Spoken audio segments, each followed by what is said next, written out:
যদি তুমি জীবনে বরকত পেতে চাও, সম্মান পেতে চাও, হৃদয়ের প্রশান্তি পেতে চাও, জেনা ব্যভিচার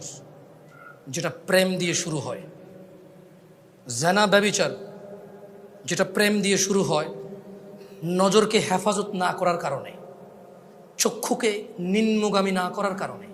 চোখ দিয়ে যেটা শুরু হয় এটা তোমার শান্তি নষ্ট করবে, এটা তোমার রিজিক নষ্ট করবে, এটা তোমার এই শিথিলতা, হৃদয়ের সুকুন, প্রশান্তি, নীরবতা, এটাকে বলে কি স্থায়িত্বটা নষ্ট করবে, স্থিরতা নষ্ট করবে এটা। সো ছোট ভাই, তোমার প্রতি আমার নসিহত, তুমি কে নীল পড়ছে, লাল পড়ছে, কে ছোট পড়ছে, কে বড় পড়ছে, তুমি এগুলো মেজারমেন্ট করার দরকার নাই। তুমি নিচে নজর রাখো, হাঁটো, তোমার এটা জানারও দরকার নাই আজকে তোমার সামনে দিয়ে কয়টা মেয়ে কি পড়ে গেছে তুমি দেখোই নাই। তুমি নিচে হাঁটো, যথাসম্ভব তুমি যতটুকু নিচে